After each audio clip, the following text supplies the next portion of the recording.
Hello there and welcome to Cansanity. It's a rockin' hot day here in Southern Ontario, but that didn't stop me from getting out to one of my favorite farms and picking sour cherries. I have about 15 pounds of sour cherries here, and it'll take me about an hour to pick them.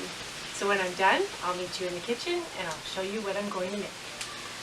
Okay, so I'm just about to get started pitting my cherries. I have my drink set aside. It's going to be a nice afternoon here outside pitting 15 pounds of cherries. Now, pitting sour cherries is really easy. If you pick your cherries and leave the stems on, and you pit them the day that you pick them, or right after you pick them. And so if you pit them right after you pick them, then all you have to do is take a cherry, hold it by the stem, hold it a little bit firm at the front, and just kind of give it a little squeeze and pull it out. And it's as simple as that. Now, sometimes they don't come out like that, then you just give it a little squeeze and the pit pops right out. Now, if you were to put the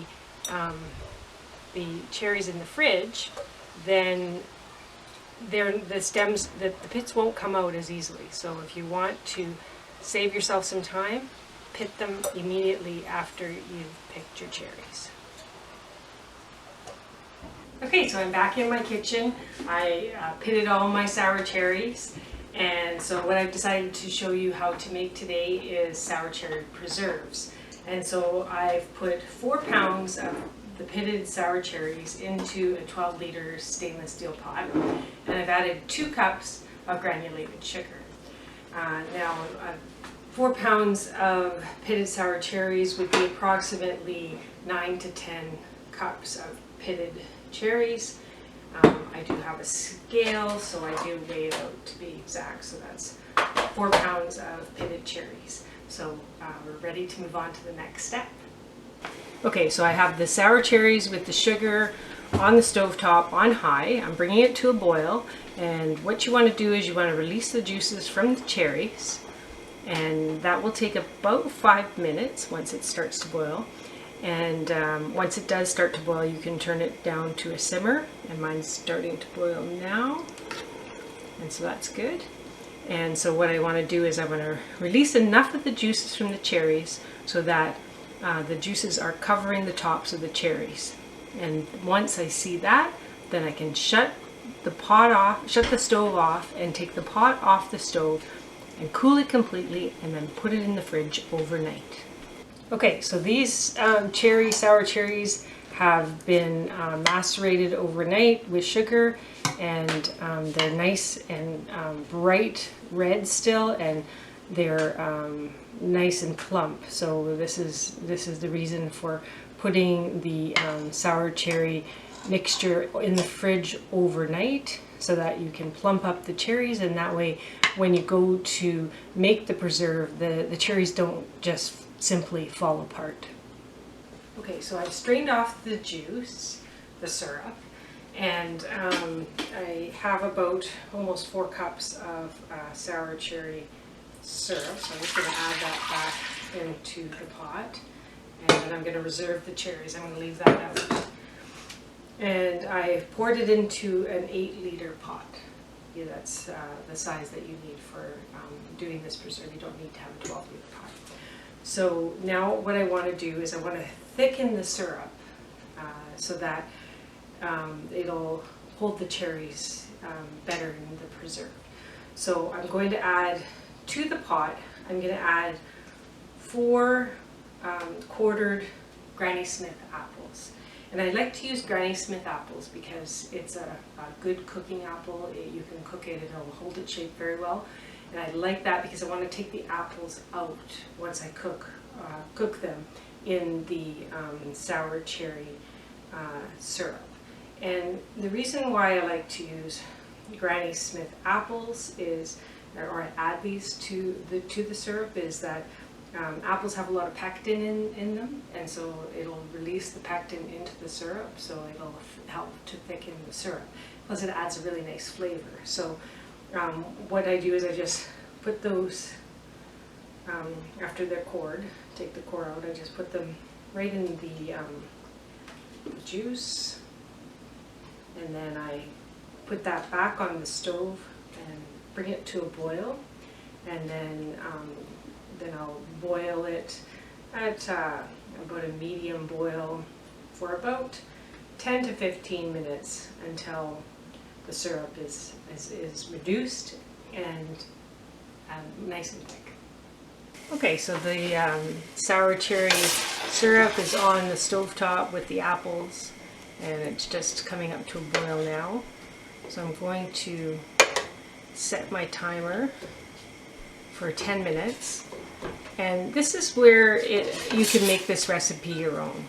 I like to reduce the syrup down quite a bit and pack a lot of cherries in the jar and have not very much syrup. I just use the syrup just to suspend the cherries somewhat. But you could have less cherries in your preserve and more syrup than what I put in, and in which case then you would only reduce this down for about 10 minutes. But I will probably go to more like 15 minutes and reduce that down. And you'll see that the apples will start to look like they're going to fall apart. That's okay. They're not likely to fall apart. And even if they do, if there's a little bit of apple in with this preserve, that's not bad tasting as well. But what you're going to do once this is reduced to the thickness that you want, you're going to use a slotted spoon and take those apples out, and you can reserve them and use them in another dessert, or you can just toss them. So while the sour cherries are, the sour cherry syrup is reducing, I've turned it down slightly. It's not on a high boil. I turned it down to about a medium high. Watch it. You don't want to boil that at a full rolling boil on a real super high heat, because it will boil over. But it's got a nice simmer going on now, so it's safe to move on to talking about something else. So I have my jars already washed, and now I'm going to put them in my oven at 225 degrees Fahrenheit. I'm going to put them in the oven for 10 minutes. That's how I sterilize my jam jars. And you can either pour boiling hot water over top of your rings to sterilize them, put them in a measuring cup or a glass bowl, or you can put them in a pie plate and put them in the oven along with the jars, and that way they'll be sterilized at the same time as the jars. So that's what I'm going to do today. Okay, so the apples are starting to really look like they're cooked, poached actually, in the liquid, in the syrup, and that's a good sign. And so now, once my timer goes off, and I had set my timer for 15 minutes, I'm going to add the cherries back in, and I'm also going to add the lemon juice. So I'm just going to go and grab that.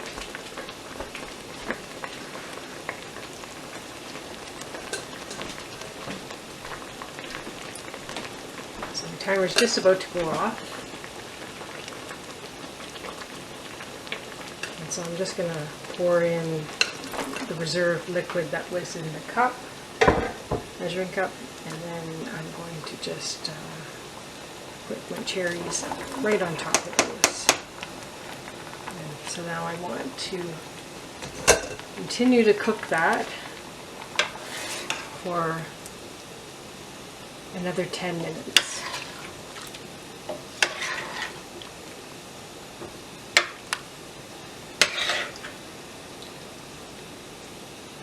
Just leave the apples in there. Try not to stir it too much, because if you stir it too much, then you're going to break the apples down, and you really want to take those out after a while. So we're just going to let that come back up to a boil. Okay, so I'm just also going to add the lemon juice. Now today I just have concentrated lemon juice. I didn't have any lemons in the house, so I'm just going to add the 3 tablespoons of concentrated lemon juice. And I had said that I would cook this for 10 minutes, but actually with this preserve I'm only going to cook it for 5 minutes. You just really want to heat the cherries back up so that when you put them in the jars, when when they're heated, they will expand, and so that's what you want. You want the expanded cherries when you go to fill your jars. So you really only need to heat this once it comes to a boil. Heat it for about 5 minutes, and then we can put them in the jars. Okay, so I have some boiling hot water in this kettle that I'm just going to pour over top of my ladle and my funnel that I'm going to use to fill my jars, and that will sterilize my utensils. Alternatively, you can put it in your canning pot for a couple seconds, but I just find that it's really convenient to just do it this way. And if I'm doing a small batch of preserves, I will toss my rings in there rather than put my pie plate in my oven to sterilize. So the preserves are ready to be for me to fill the jars now. I've taken the apples out, and you can see that they're a nice pretty pink, and they're delicious because the apples are cooked in sour cherry juice and a little bit of sugar. So if you like to eat apples and like applesauce, this is fantastic. If you just run it through a food mill and just eat it as a cherry applesauce. So now I'll fill the jars. Now I've already put my canning pot on, and you want it to be at a full rolling boil when you're going to add your preserves. So that's on. So now I will go and fill my jars. And so I'll take my funnel out, take my ladle out, and so you're going to fill each jar with, I like to fill it with mostly cherries. So you want to fill it with cherries at least to a quarter. I like to fill the cherries to about a half of an inch of the top, and then I add the juice. So I don't strain off the juice. I might strain off a little bit, but I want to make sure that I have mostly cherries in my preserve rather than juice, which might mean that you're going to have a little bit of cherry syrup left over, and that's okay. You can save that. And what we like to do with that is make a martini, our take on a cosmopolitan, and we call it the Canadian, and we use sour cherry juice or sour cherry syrup. So this is pretty close to a half. So I'll move on to the next jar. Now I have to bring that the contents up to a quarter inch of the top before I put the lid on, but the cherry should fill to about an inch of the top. So, now I should get 6 jars. Sometimes I get 7, and sometimes I get a little less than 6. It all depends on how much you reduce that syrup. And if you have got cherries from a farm that has really good irrigation, they're going to have nice plump cherries even in weather like this. And so there's going to be more water in the cherries. So I did already, as you can see, I've done some canning on cherries, and I canned my sour cherries from my sour cherry tree. And my sour cherry tree does not get watered very often, and so there wasn't a lot of liquid in my sour cherries. So you might find that you have a little bit of apples floating around in the sour cherries because it's come apart from the peel, and that's okay. You can either put it in with the cherries, or you can fish them out if you want. I see I have one chunk of apple in mine, so I'm just going to take it out because it's kind of a big chunk. And so it looks like I'm going to get 6, maybe 7 jars. And that's okay.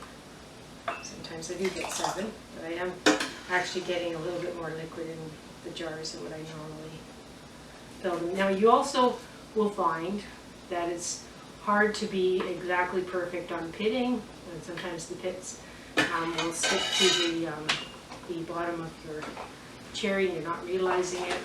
And if that's the case, it's okay if you get a couple pits in your jars. just make sure that if you're giving away the preserve as a gift, that you warn your the receiver that there might be pits in the preserve. So I can see from this as I'm filling that the liquid is not that thick, and that's okay. Like I said, sometimes that's how it turns out, and so I could have cooked the liquid down a little bit more, but that just means that I have more jars. And so I'm actually happy to have 7 jars, because I do like to give this preserve away as gifts.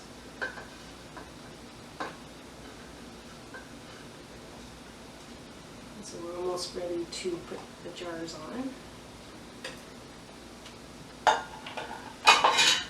Okay, so I filled all 7 jars, and I filled the cherries to 1/2 inch of the top, and then I added the liquid, the syrup, so that the top is now to 1/4 inch from the bottom from the top of the jar. And so I'm just looking around, they all look like they're about 1/4 inch now, and this is important. You can't, you have to raise the volume to 1/4 inch of the top of the jar, otherwise it won't seal when you put it in the canner. So that's done, and so now I'll just wipe down the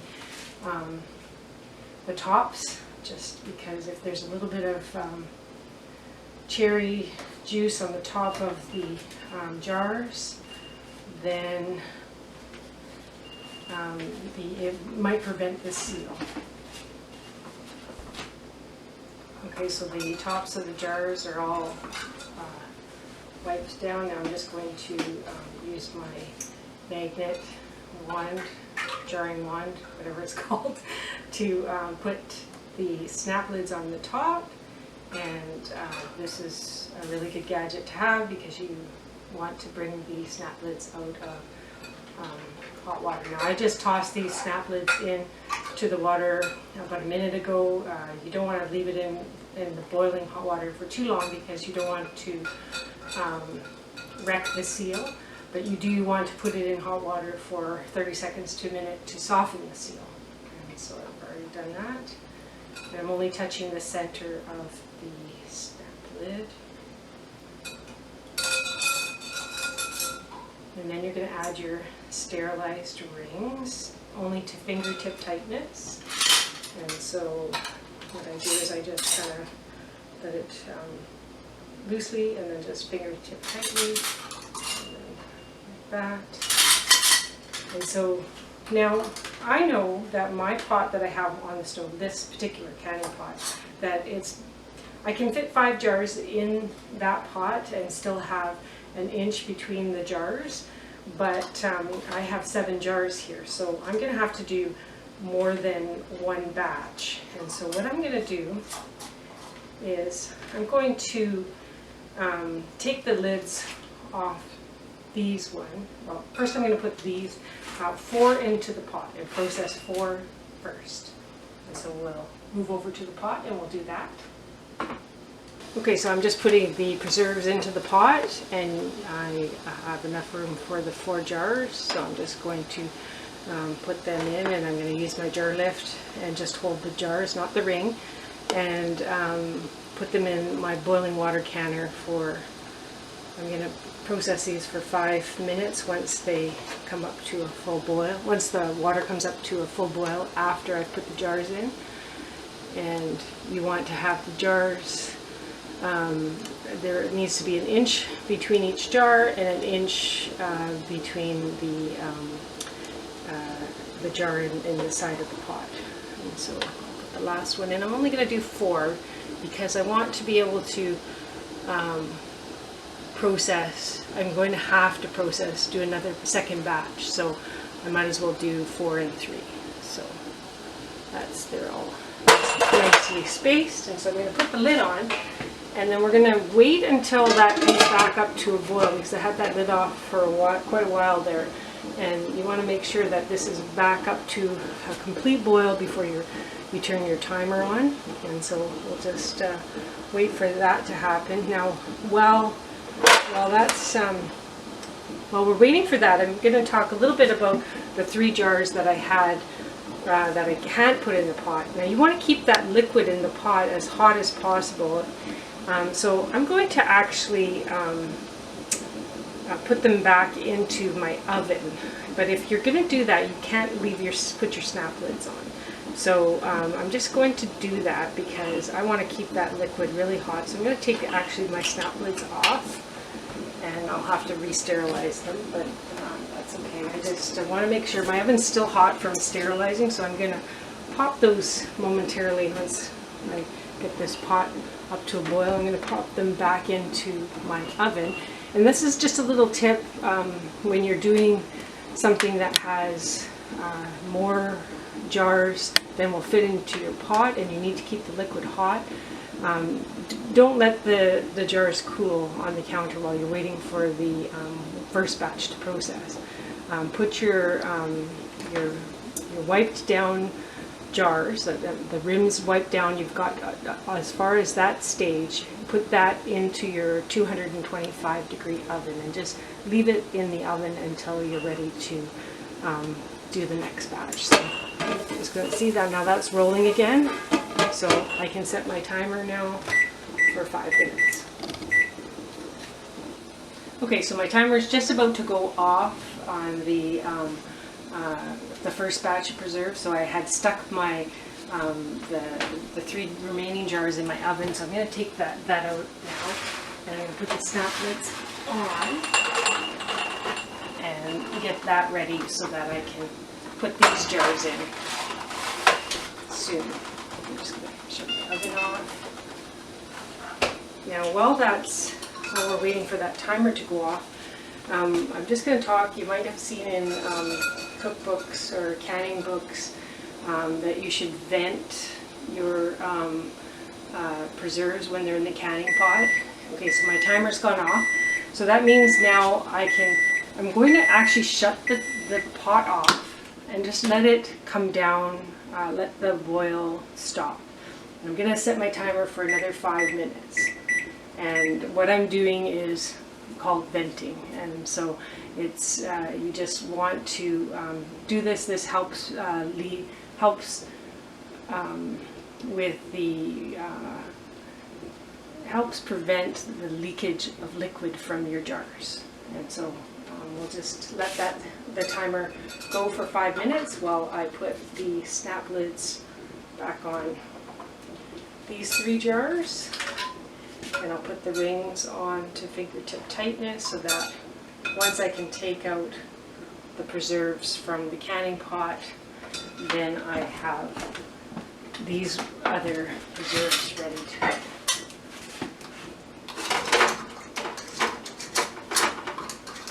Now, if you find that it's hard to get your ring on, maybe it's bent, and so don't force it, because you want to have only fingertip tight. Now I can see that this ring is bent, and so that's useless. I might as well just toss that.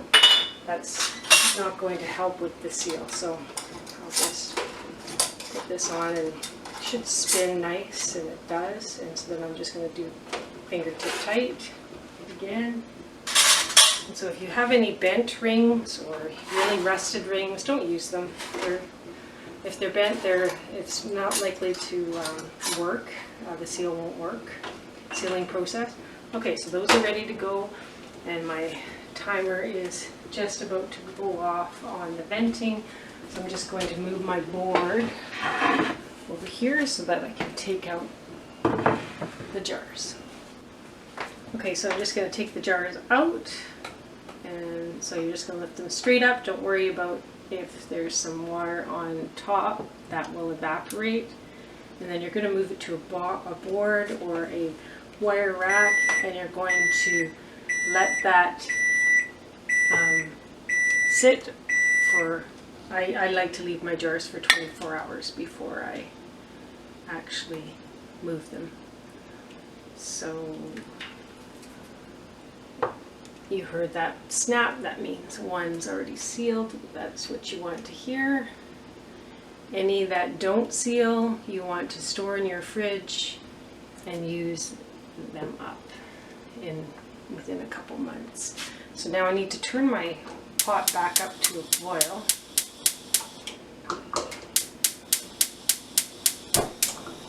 Okay, and then I have to put in the other jars.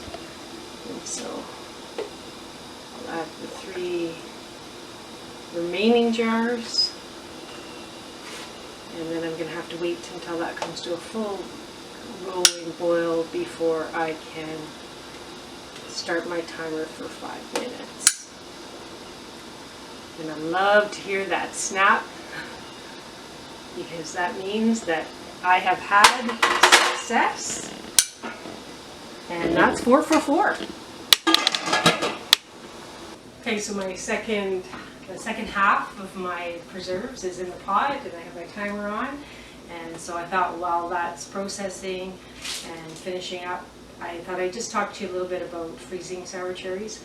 So I want to freeze sour cherries for pie for the winter. So what I do is I just pit them, and then I just pour them out onto a tray that's lined with parchment paper. And if they've been sitting, these ones have been sitting for a while, a lot of liquid will come out as well. And you can either strain that off or just not worry about it.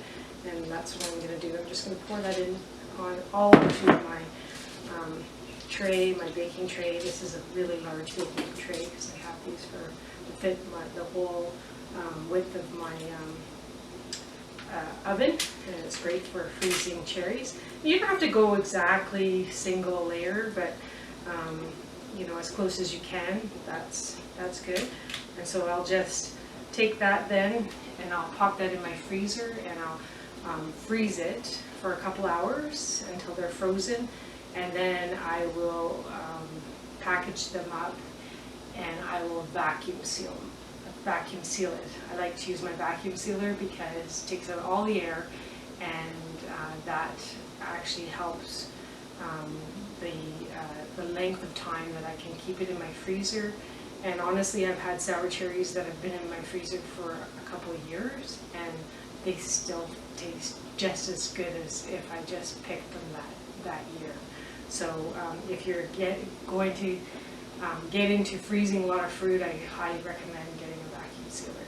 So I'm just going to pop these in my freezer and be back with you in a minute. Okay, so these are 2 trays that I prepared previously, and I just you can see they're rock solid. I probably put them in my freezer about 3-4 hours ago, and so I can actually pull out some of the pits too. I see that there's a few that I missed, and so what I do is I like to measure out then the frozen cherry how much I have. And a sour cherry, depending on your if you're going to make a pie, sour cherry pie can take use 4 cups to 6 cups of sour cherries, depending on the size of your pie plate and how much cherries you want to have. And so I generally put 5 to 6 cups of cherries in my sour cherry pie, sometimes 6. So that's 6 right there. So I'm going to stick with that, and it's sticky here. And then what you do is you just take, I've already sealed the bottom of my bag, and so it's easy to pour them in. And you want to use, if you're not vacuum sealing, then you don't need to do this step. But when you vacuum seal, you definitely want to do this, because otherwise when you go to seal it up, you're going to lose a whole bunch of liquid. It's going to get sucked up into your vacuum seal, and then you're going to have to empty the reservoir. So I'm going to turn this on, and it's going to be very loud, so then I'm just going to process one.